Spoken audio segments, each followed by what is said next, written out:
여러분들은 평소에 다른 사람의 부탁을 잘 거절하시나요? 혹은 다른 사람이 자신을 안 좋게 평가하는 것에 대해 두려움을 갖고 계신가요? 오늘은 거절을 표현하는 것에 대한 이야기를 해보려 합니다. 다른 사람의 부탁을 거절하게 되면 상대가 자신을 나쁘게 볼까봐 혹은 상대에게 미안해서 거절을 잘 하지 못하는 경우가 있습니다. 예를 들면 길을 가다가 어떤 사람이 도를 아십니까? 하며 말을 거는데 관심이 없는데도 거절을 하지 못하고 얘기를 계속 듣고 있는 경우가 있을 수도 있고, 또 지하철을 타고 가다가 국어를 하는 사람에게 거절을 하지 못해서 원치 않는 기부를 하는 경우도 있겠죠. 어쩔 수 없이 부탁을 승낙하면서 내가 해야 할 일을 하지 못하거나 혹은 휴식을 취하지 못하는 등 자신에게 좋지 않은 영향이 오는 경우가 있습니다.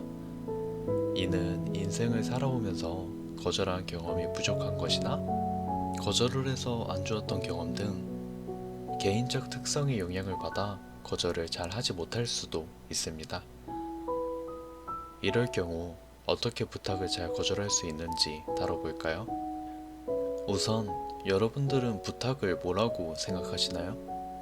저는 부탁이란 상대가 자신에게 무엇을 해주세요 하고 청하는 것이라고 생각합니다. 다른 사람이 부탁한 것을 개인적인 사정으로 인해 승낙하지 못하겠다고 말을 했을 때 화를 내는 등의 반응은 좋지 않은 반응 아닐까요? 자신에게 옳다고 생각하는 것만 다루기에도 사실 벅찬데 옳지 않다고 생각되는 것까지 맞춰줄 필요는 없다고 생각합니다. 부탁받거나 요청받은 것을 하는 건 내가 여유가 있고 하고 싶은 마음이 들 때 하는 게 가장 좋지 않을까요? 그러니 상대의 부탁을 거절하는 것을 두려워하지 마세요. 그것보다 더 두려운 것은 내가 지금 거절하지 못하면 다른 상황, 다른 사람에게도 거절을 표현하기 어렵다는 것입니다. 생각해봐요. 지금 거절을 하지 못하는데 미래에 갑자기 기적적으로 거절을 할 수 있을까요? 아니면 똑같은 삶을 살아갈까요? 초점을 내가 거절을 경험해보지 못해서 하기 힘들다가 아닌 앞으로 거절하는 경험을 할 수 있다에 맞춘다면 변화가 생길 수 있을 겁니다. 또한 거절을 잘 하지 못하는 것은 사회적 문화의 영향일 수도 있습니다. 이를 설명하기 위해 다이진 교우쇼라는 대인공포증에 대해 잠시 다뤄보겠습니다. 이는 다른 사람이 자신을 안 좋게 평가할까 걱정하고 자신이 남에게 피해를 주는 것이 싫어서 대인관계를 회피하는 공포증인데요. 이 공포증은 한국과 일본에서만 나타나는 독특한 공포증입니다. 유독 두 나라에만 나타나는 이유는 수치 문화를 바탕으로 올바른 사회적 행동에 높은 가치를 부여하기 때문에 거절하는 것이 어려울 수도 있습니다. 그렇다면 다른 문화권에선 어떨까요? 다른 사람들의 시선과 평가? 그런 것은 크게 신경 쓰지 않고 자신이 원하는 대로 하는 경향이 큽니다. 이는 단점도 있을 수 있지만 자신이 의사표현을 자유롭게 하는 것은 큰 장점이라고 생각합니다.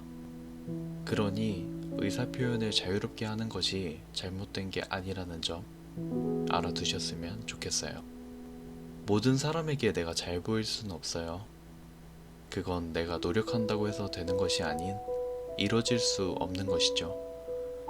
또한 자신의 삶이 아닌 타인의 삶을 사는 것이고요. 예를 들어 누군가는 돈을 빌려달라고 부탁하고 또 다른 누군가는 돈을 빌려주지 말라고 부탁한다면 벌써 모순이 발생하죠. 하지만 내가 내 자신에게만큼은 잘 보일 수 있습니다. 싫으면 싫다고 표현하고 거절하고 싶으면 거절하는 자기 자신을 상상해봐요. 얼마나 멋진가요? 우리는 살다 보면 다른 사람에게 미움받을 용기도 필요하게 됩니다. 나라는 존재가 모두를 만족시킬 순 없으니까요. 여러분들은 어떠신가요? 자신이 원치 않는 부탁을 거절하며 미움받을 수도 있는 준비가 되셨나요? 준비가 됐다면 이것이 나의 삶에 어떤 영향을 주는지 한번 거절 의사를 표현해 보면 어떨까요? 지금까지 우주별이었습니다.